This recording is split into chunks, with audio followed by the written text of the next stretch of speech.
So welcome everyone to this webinar on, opportunities of exporting processed food to Sweden.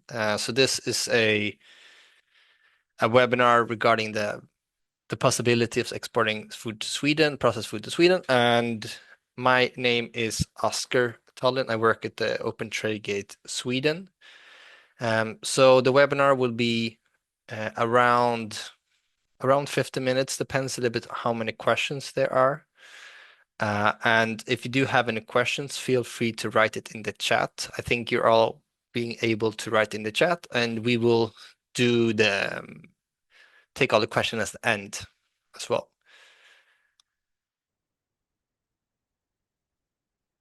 So yeah, the agenda for this webinar is first of all an introduction by OTGS, which is me. I'm going to talk a little bit about Open Trade Sweden is, what we do, and since we're the one who sort of done the market study, but also and then also the sort of do this sort of webinar as well. And then we will have a presentation from Food Collective on the market study, and they will talk a little bit more about the Swedish market and how the Swedish market is for processed food. So they will present the market study. And then we have an interview with a buyer from Tomex Sweden, Stephen Möller, who will you can ask all questions to, and we will take them at the end. I will first interview him a little bit, and then at the end we have a Q&A with both Food Collective and Tomex Sweden, which I will moderate. So yes, I will start off with introduction by Open Trade Sweden, or OTGS. Yes,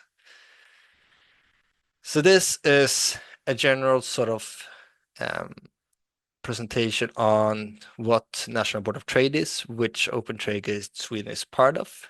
We deal in all these sort of different policy parts. We work with EU trade policy development, trade barriers, development cooperation, and the EU internal market. But we at Open Trade Sweden, we were under the sort of development cooperation. So Open Trade Sweden facilitate trade from developing economies to Sweden, or facilitate trade from low and middle income economies to Sweden and the EU. We're funded by Swedish Development Aid, and all our services are free of charge. And we work in two different capacities, which is one is point of contact, and the secondary is the capacity building. So there's two different ways that we work. First off, we have the point of contact, where we share information, sort of general information like this, to companies in low and middle income countries who want to export to Sweden, and secondarily to the EU.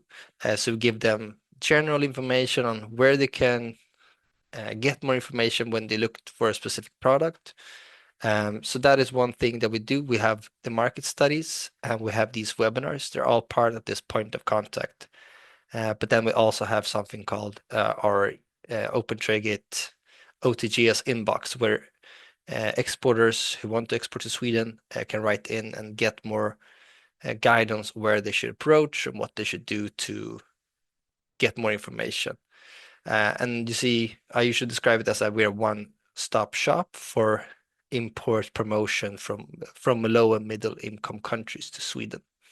And I usually refer them then to public authorities, which might know more in this specific issue, market experts, exports or export organizations, or market studies are relevant, government agencies that are relevant, and maybe other agencies as well that might be relevant. So these are the market studies that we have done. As I said, they are for exporters interested in the Swedish market. They are written in a way for companies in low and middle income countries to understand it and to sort of increase their chance of getting into the market. They contain up-to-date information on certain selected sectors, which is food, IT, and textiles. And these you see here below are some of the market studies that we have. We have within superfoods, fresh fruit and vegetables, spices, and now processed food as well. So they are really useful tool for companies that are interested in the Swedish market and want to learn more about current trends, how the market looks, requirements, logistical solutions, or um, just in general want to learn a little bit more and see if Sweden is the right market for them. Then we have something on our website which is called Road to Export. It's a sort of a step-by-step guide on how to increase the chances of exporting in general. So it's a guide on to see a little bit on what sort of steps you need to accomplish to export, and also to see a little bit what where you are in your exporting journey. And these sort of things covers everything from mapping out the target market, which is more knowing which sort of market you want to look at. You have living up to the requirements check if your standards are correct, you have certifications that are correct. Um, so it covers a vast different sort of fields as well within this sort of guide. It's regarding classification and trends to see a little bit more on where you are and to everything to how to find an end buyer or a purchaser as well, or tips. And then at the end, you have a sort of a checklist on uh, if you are ready to export to Sweden or not, if you're ready to export. Then secondarily, we have something called capacity building or building capacity. And this is our secondary function at Oppurtunities Sweden. And this is what we primarily work with. It's our bilateral projects where we work, as I said, within IT, we work in food sector, and we work in the textile sector. And these are the sort of steps where we usually work with a partner organization in specific countries. And we select companies from the country to help and to increase their chance of getting into the market. And there you can have everything from uh, doing trainings for them to understand the Swedish market better, to how to find a buyer, how to present themselves. And they usually ends up with them going to a certain trade fair and meeting importers or buyers here in Sweden, and we have them prepare them for what they need to prepare before, what kind of documentations are needed before, and so they have everything, they have every chance that they can to get into the market and have all these maybe trade barriers sort of helped with a little bit as well. So these are the sort of things that we do. We help, as I said, right now we have projects we have in Ukraine, Moldova, uh, Armenia, and Georgia. So those are the four countries that we have within. An example of a project is Trade Academy or Trade Academy Trade Promotion. It's a new sort of concept that we thought of this year. It's built on the concept of train the trainer, where we take business support organizations or trade promotion agencies or trade promotion organizations in specific countries, where we focus on the trade promotion instead of trade policy. So we train them on how they themselves can give trainings to companies in their own countries. So right now we have business support organizations from 3 different continents. So we have from Kenya, Armenia, Ukraine, Moldova, Bolivia, and Guatemala. So those are the things, the countries and the participants in the specific products. And it consists of 3 different sort of phases. You have an online phase where we get them to understand the basics of trade and trade promotion. What is needed? What do they need to, the basic sort of minimal standards. And from there, they, and then the second step, they come here to Stockholm, and we have more of an in-depth training with them for 8 days on learn about trade promotion, learn about teaching in general, learn about how to do adult teaching basically as well, and also on how to design training programs. How do you structure a training program? What are the goals for a specific project? What is a goal of a specific sector or a specific session in the project as well, or a training program as well?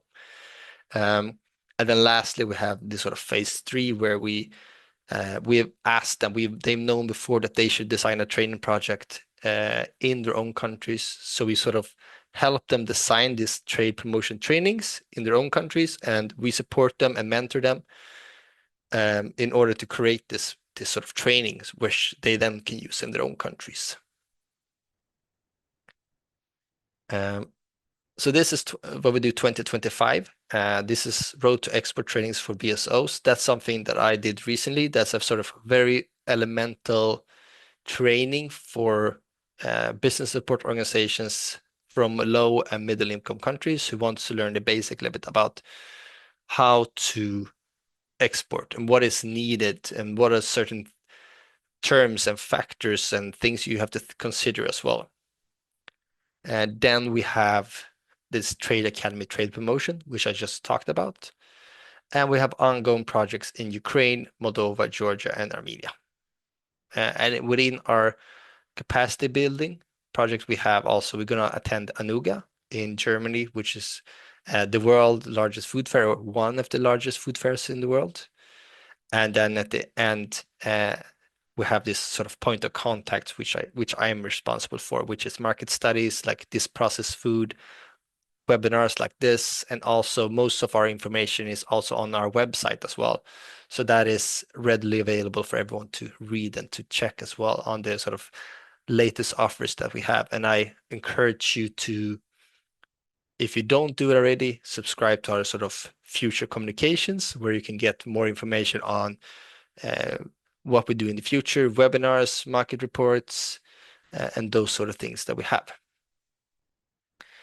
This is us. We are currently actually 8, so we're not 6. But you see here we are 6 on this slide. It's a little bit old. We had a new colleague starting 2 days ago, so we haven't had time to insert her yet. But here, this is us, and this is our contact information.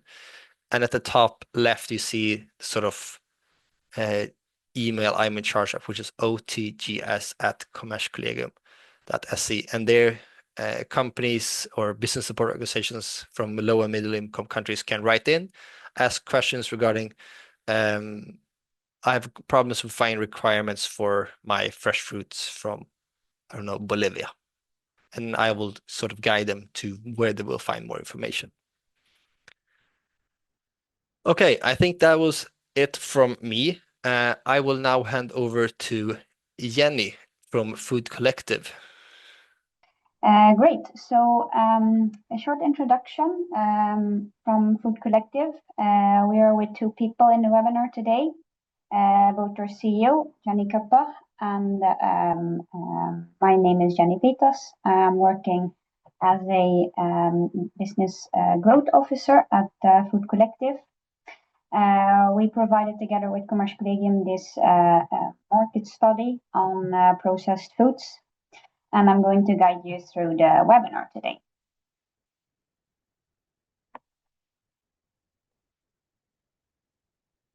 So to start with an introduction to the Nordic market and its grocery retail turnover. So in the image, you see the Nordic countries with in total 28.2 million inhabitants, whereof 10.6 million are living in Sweden. And let me see, the total Nordic grocery retail turnover approximately is 1,060.9 billion Swedish kronor. But Sweden's share of this number is approximately 32%. The share of Sweden in the Nordic population is approximately 38%.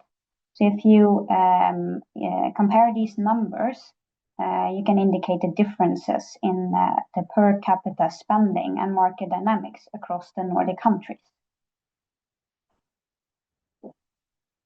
Then next is import to Sweden. Last year, we imported approximately 225.3 billion Swedish kronor worth of agricultural and food products, which was maintaining a similar level to 2023. And the import value increased in categories such as coffee, tea, and cacao. That was plus 16%, but also fruit and vegetables was an increase of 3%. beverages plus 5%, and dairy products 2% increase. Imports of oilseeds and oils and fats declined with 21% and 3% respectively. A side note about the category fish and seafood, we see that it's primarily fish from Norway that increases the figures in the trade statistics. And this is due to the fact that after entering the EU, Sweden has become a transit country for Norwegian fish on its way to other EU countries.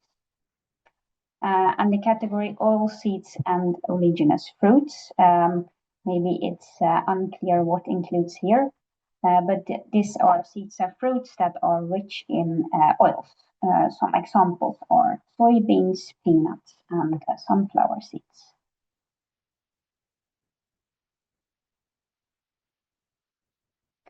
So here we see a chart of the leading exporting countries of agricultural and food products to Sweden. The top three consisting of the Netherlands, Denmark, and Germany. And they dominate Sweden's import landscape, supplying a wide range of products, from fruit and vegetables, dairy and meat, to processed foods. Also, countries like Italy, France, and Spain are in the top 10, and they provide specialty items such as wine, olive oil, and fresh produce. And other countries, here 26% in the chart is a group of all the other countries, and one of these included here is the US, China, Brazil, and Thailand. They contribute to Sweden's imports with products such as nuts, tea, coffee, rice, and various processed foods.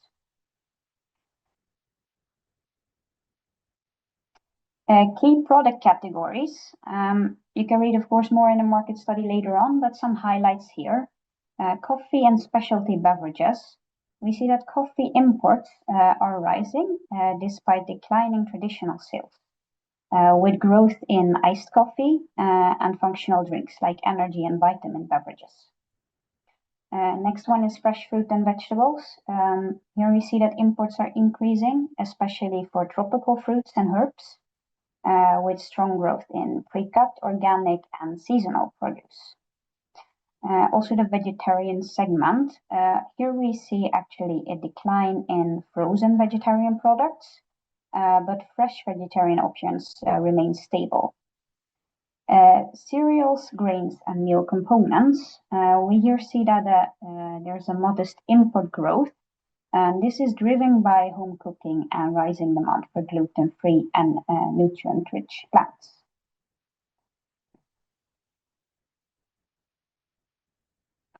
Then we stop by consumer purchase drivers, and we see that consumers, especially the past few years, are more price conscious. However, they still prioritize quality without compromising standards. And eco-friendly habits are growing, but few people are willing to pay more for sustainable products. So price and practicality dominate here. Also, shoppers prefer physical stores for essentials, but they can shop online for larger or infrequent purchases, with convenience shaping behavior. And to understand the market structure in Sweden a bit better, we have here displayed how the retail and food service landscape is built up. So, of what all the Swedish consumers spend yearly on food and beverages, we see that 65% is through food retail, so grocery stores and supermarkets, included online sales of those stores. And 35% is through food service, so think of restaurants, cafes, and public catering. The major four supermarket chains, they hold over 90% of the market share. And some of them have sub-banners. Think of ICA, both has local markets, but close to highways, for example, they have hypermarkets. And Axfood, you won't see as a name on the supermarket, but you will recognize it with the brands such as Willys, Hemköp, and Tempo. Online grocery sales covers 4%, but deliveries are set through one of the main supermarket chains. And for food service, we have the most well-known four displayed here. The biggest one is Martin and Sauvea, and you have Menigo, Snapcos, and Svenskata. And there are many more, but most of them hold a niche or serve a specific local area.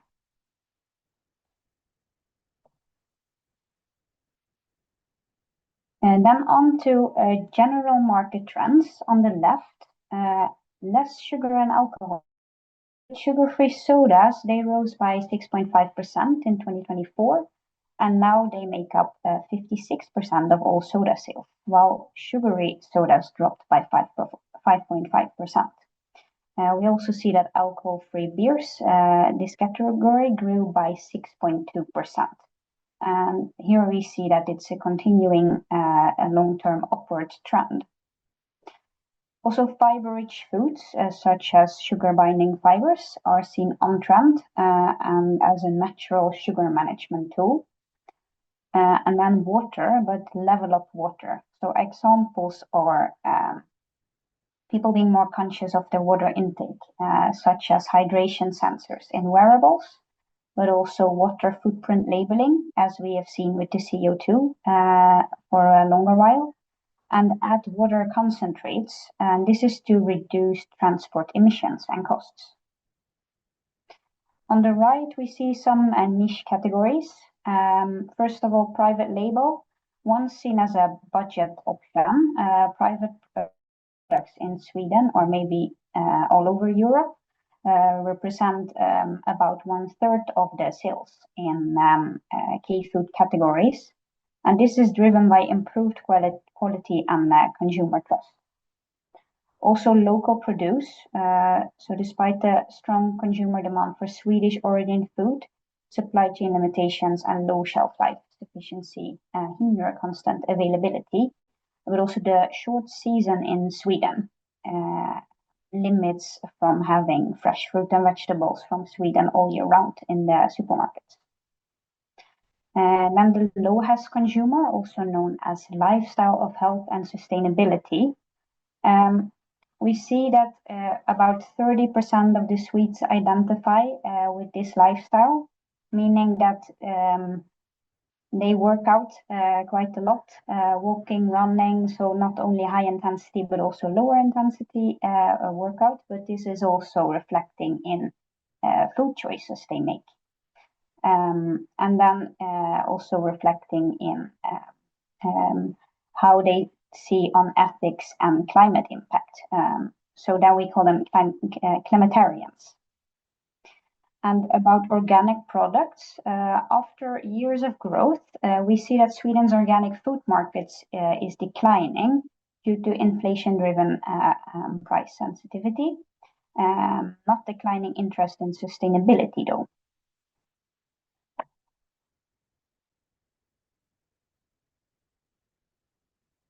Then we move on to legal requirements.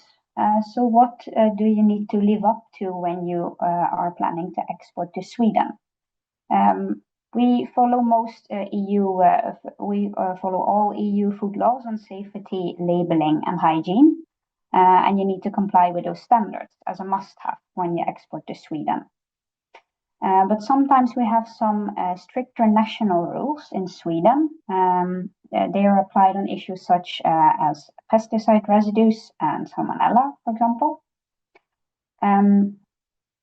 We see that, for example, as specific examples, restaurants and caterers, they must meet hygiene standards, but also provide food information to consumers, such as allergen information, and those standards are set by the Swedish Food Agency. And they also need licensing for alcohol service. And when it comes to certifications and compliance, exporters must provide full technical documentation and meet the EU and Swedish certification standards, especially food safety and sustainability need to be looked into. About EU-level legislations, mandate traceability, hygiene controls, and clear consumer labeling. requiring ingredient lists in Swedish. So this is on top of the EU regulation. And when we talk about product safety and traceability, full traceability is required with safety data sheets and lab-tested certificates of analysis are required for food imports. And then we also have some preferred certifications. So some Swedish buyers can favor certifications such as ISO, but also if you have ecologic products. We in Sweden have the calf logo, or fair trade can be wished for products such as chocolate and banana. And when it comes to traceability and due diligence, standards like Global Gap, BRC, and IFS are valued for ensuring transparency and responsible sourcing. Upcoming legislations, there are some new EU rules, such as the EUDR and the CSRD, and they can require detailed supply chain reporting and deforestation-free sourcing for key commodities.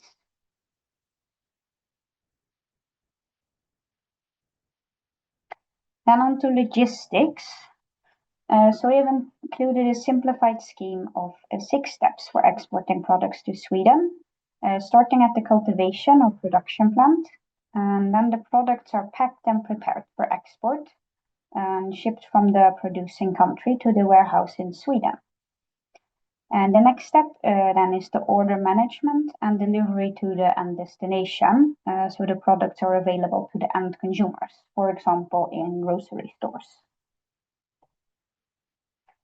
Contact facilitation by a local partner between producers and or exporters and the European importers is preferred for opening doors.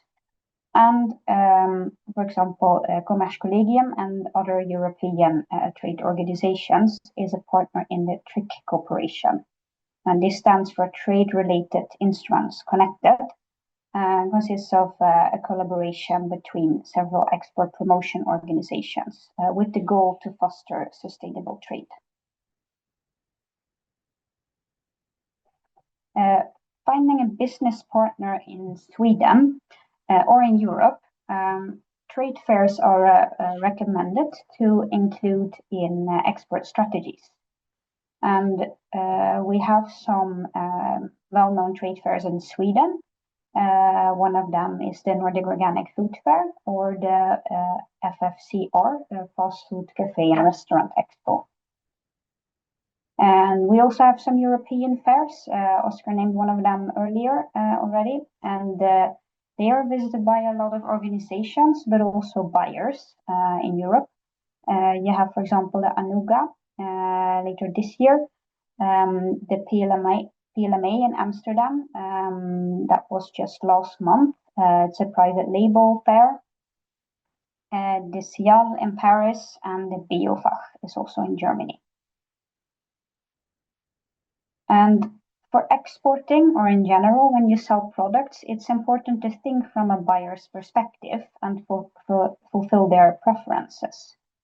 So it's key to offer clear advantages. Your products must outperform existing options in quality, but also price, innovation, or sustainability, backed by strong market insights and a competitive analysis.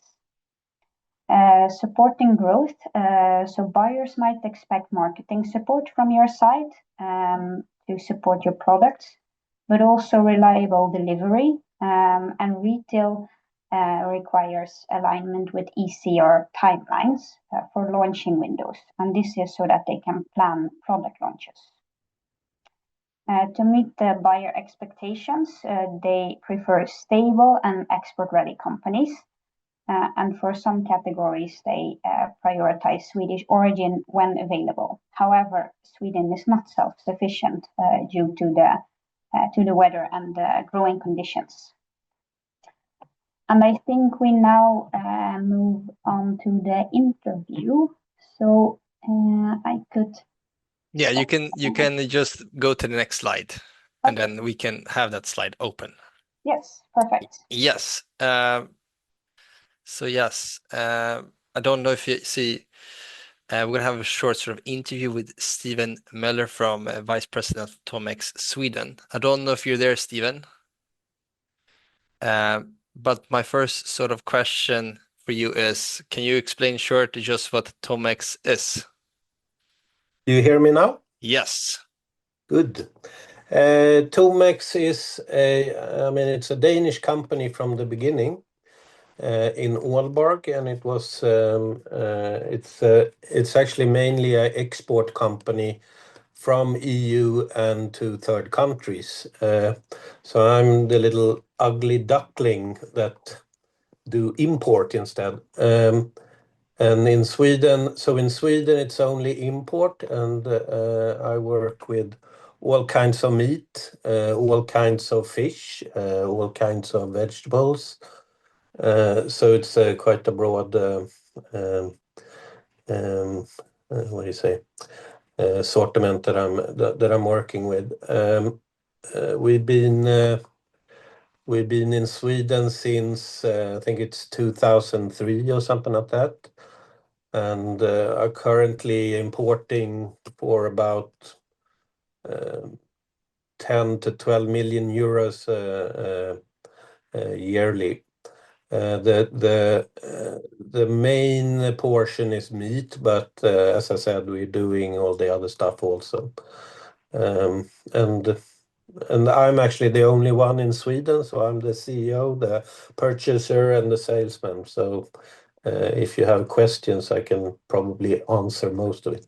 Yes. Uh, That's my little introduction. Perfect. You're a one-man show, so you do Yeah, everything. exactly. Yes.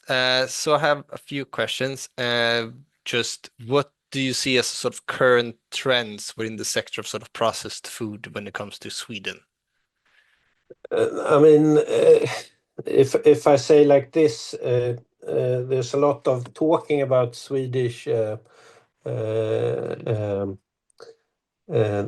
origin and that sort of thing. That's what you want to have, and it's probably like that. But mainly, I think it's only Sweden has a self-sufficient grade of, I think it's 50 or 60% on nearly all meat categories that you do the processed food, so you have to have import. Um, but I mean, everybody talks about that they want to have the Swedish origin and so on, but um, that's and when they want to have it, they will get it. But there is a lot of imported meat also. When it comes to processed, I mean, we're quite a big sausage country, and different kind of marinated meats and so on. And I think you can see the same in a lot of the fish and that sort of thing that it goes in here, and then they might smoke it and that sort of thing. I do a lot of beef for big smoking companies that do barbecue smoking the American way. I think the market has developed quite a lot since I started here, and that was 96, so it was quite a while Yeah. ago. But you can see that you have quite a good, I mean, demand for good quality meat, good quality fish. I mean, a lot of the clients, they see if you take the cheapest, then you get what you can't buy a Rolls Royce for the same price as a Volkswagen, if you say so. No, no. No Uh, pun intended to no, no, Volkswagen. no, of course, of course. Another question that Jenny sort of addressed a little bit was sort of requirements. What sort of requirements do you feel is mandatory when entering the Swedish market, and which are just like nice to have or good to have? Steven. what kind of sort of things, what sort of requirements do you think are mandatory when entering the Swedish market or with the products that they have? And Okay. what are some good to have?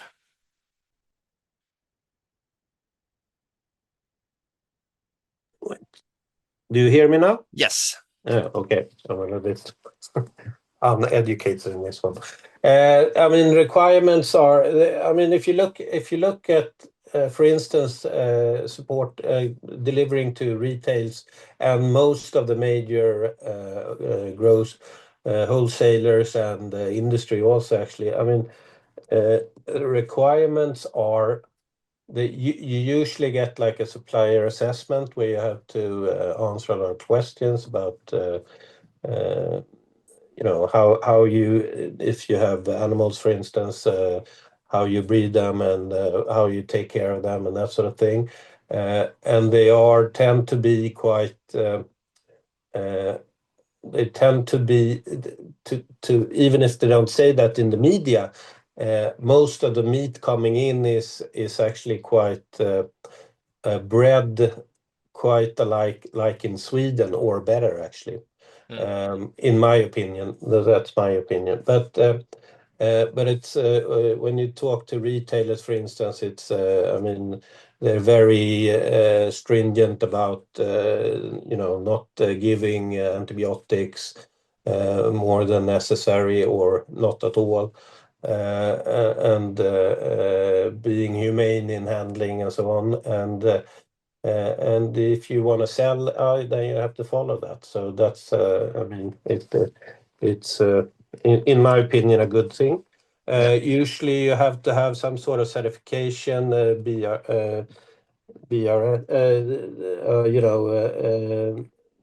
for to be able to sell to the wholesalers. You might have an IP certification or. And when it comes to meat, you always have to have salmonella test according to Swedish rules. And if you don't have that, then it's not eligible for human consumption, if you say so. So it's quite good to know that before you do anything. And that's 1688 regulation, EU regulation that you have to follow in nearly all kinds of meat. Okay. So Perfect. that's what I mean. I can continue for 2 hours if you want. Yeah, of course. I understand. This is what you do every day, so it's Yeah. Another sort of question that we have is probably maybe um, more relevant to the listeners here is how do you find new suppliers? Like where do you find them and how do you? So it goes together with my other questions I will have. But after Um, it's just both how does your purchasing process work and how do you find new suppliers? I mean, it's in a lot of different ways. I mean, the net is to go online and just Google it. That is good. It's also, I mean, clients who's asking for maybe a brand, and then you just do the work for them and take it up and that sort of stuff. That's like the first step. That how you find it. It might be. I mean, it's not that much. I mean, that you work with different kinds of meat and that sort of thing, and that's not you can't go further from that. But then it's. Then the next step is that maybe you go and visit a supplier and you see that they're doing everything right and that they are within the limits that you want to have, that they want, so they work as you want and so on. And then it's a little bit of a process, and then you take it in, and then you maybe test it on a client, and if they like it, you start it up, and so it's a 3 or 4 stage process. And into this is also, you have to have the certifications. It's good if you have a BRC certification because then then you're eligible for most end client like Menigo or Martins Riviera or Axfood and those. So it's but it's, as I said, it's different processes. It can be that you just look in the paper and you see some sort of demand. So it's Yeah. yeah, Okay, so it's different for different sort of products. yeah, Yeah. that's for sure. Then a question I have, or my sort of final question just to you maybe, Mm. is if you have, if someone's listening here and maybe is a producer of meats or processed food or oils or or cereals or grains, how should they approach you? What's the best way to approach you to get the best result, to be the most successful, to get you to take in their products? I mean, I think the best way of, I mean, I can tell you like this, that sure, I'm quite, I might have a little bit narrow assortment and that sort of thing. But if I go to my Danish mother company, I mean, they have like 400 million euros in turnover, and they sell to the whole world. Mm, And they do 8,000 containers a year or something like that, so they're quite big. And we do several different kind of products, and I mean, from the beginning, we're a trading company, so I can say, I mean, we can sell everything nearly. So if you send a presentation and that sort of thing, I can check it and see if it's interesting for me, or I just send it further to the guys in Denmark, and they might find it interesting, and it's quite you know, if it's the right thing, it's can be quite a short, shall we say, road from the beginning to the start of buying and so on. yeah. So, but Do you like attend the trade fairs to get new suppliers, or is that something? no, I Well, mean, you were talking about Anuga and Cial, for instance, and in yeah. my opinion, they are the best when you wanna, you know, really meet everyone, because they're coming from all over the world, and in my opinion, no, then Anuga is the best in Cologne in this October. Then you have Elementaria in Barcelona. You have also Tutti Frutti in Milano. So there is several quite good fairs, but these big ones where you have every product is and they are really good. I mean, you can be very effective in a quite a short time. So in my opinion, they are the best. Okay, perfect. Now I will go into sort of more of the Q&A Mm. and take the questions from the participants. Someone asked about exporting. How can you benefit from export training, BSOs, a Tunisian export agency? Uh, well, how you can benefit is usually, it's a question for me, obviously. It's usually to get a basic understanding of how, well, maybe the Swedish market works, and also to understand what sort of steps you need to take to increase your chances. So those are sort of a basic understanding. And it kind of goes together with a question below, that is, how do countries apply or qualify for national trade gate Sweden trade promotion capacity building initiative? We work we work with some countries that are prioritized from our government, and the rest we are up to date. So we can work with all countries that are on the DAC list. So they're low and middle income countries. Those are all the countries that we can work with. And for this specific project that I mentioned, Trade Academy, Trade Promotion, for BSOs, it's we have most of the time we have already established sort of connections within those countries, and we have already organizations there. But it's a 3-year project, so so it's a 3-year project. So we might probably change countries next year. So you can always try to check with the Swedish embassy in your country and see to just mention that this is something you're interested in and see if they can bring it up more of a up the chain a little bit. Or you can look at your embassy here in Stockholm and see if they wanna. Yes. Then there's a question for probably, well, all of you, Jenny and Stephen. How efficient is email campaigning or e-commerce platforms by in large preferred? How do you mean then? If so,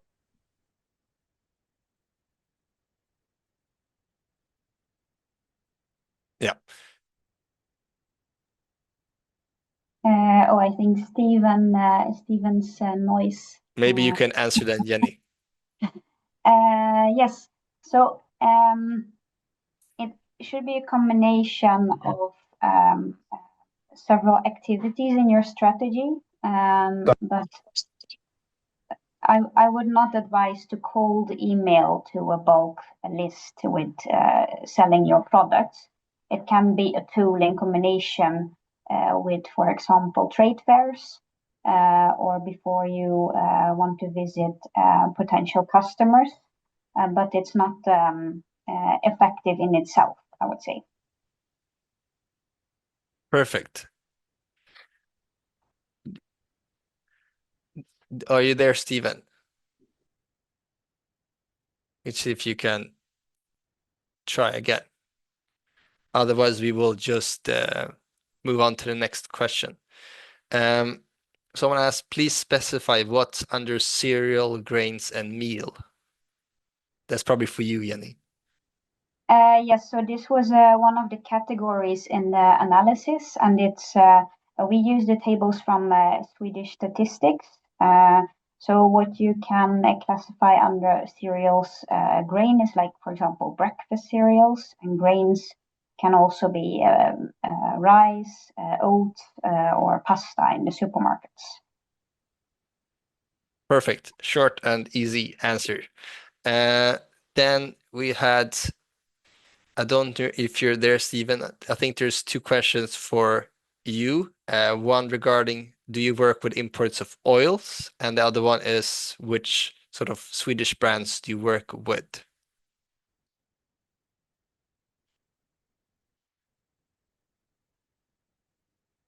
Okay.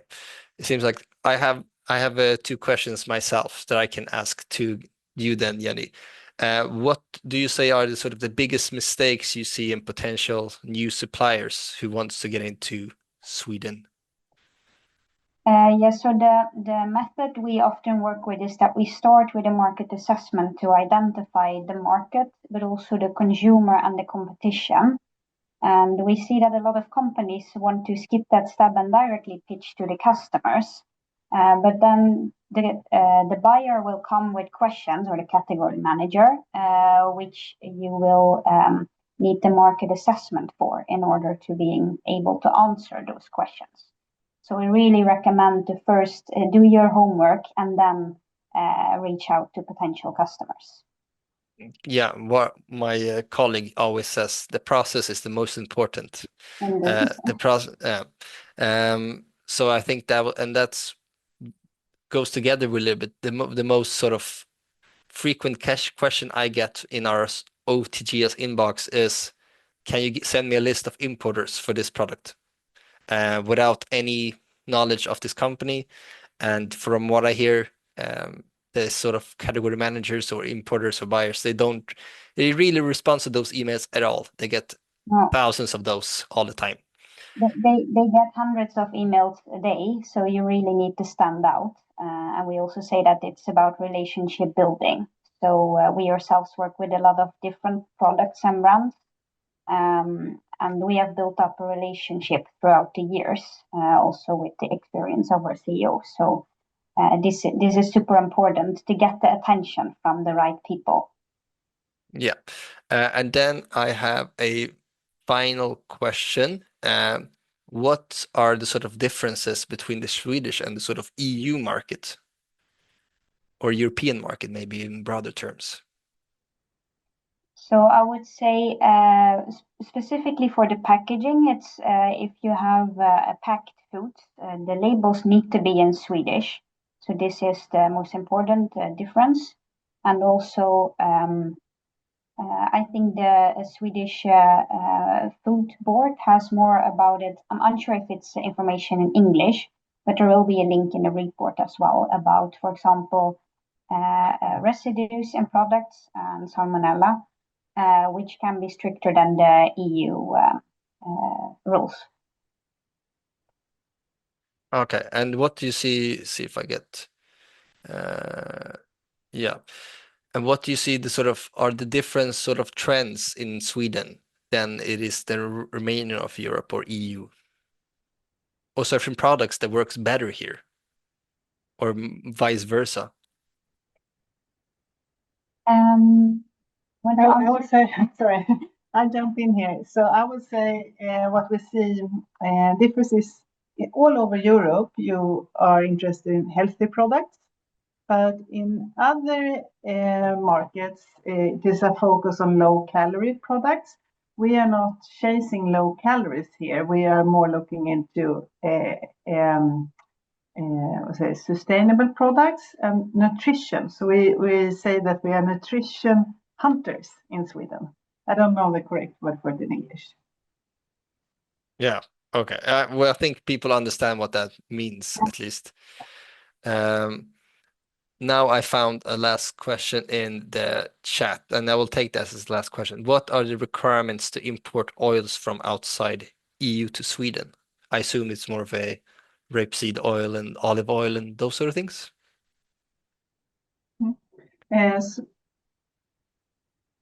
So then it is the same for Sweden as for EU. And like before, we have the links to the food authorities in Sweden for Livsmedelsverket and Jordbruksverket. Both authorities are, as a reference, mentioned in the report. So they have very, very good websites. So there you see the information about the requirements. And maybe Oscar also knows this. Yeah, it's in the report. Yeah, okay. Yeah, I will usually let them read them themselves, but yeah. So I think if there are any other questions from the participants, please write in the chat. Otherwise, thank you so much for attending, and thank you, Jenny and Jenny, for and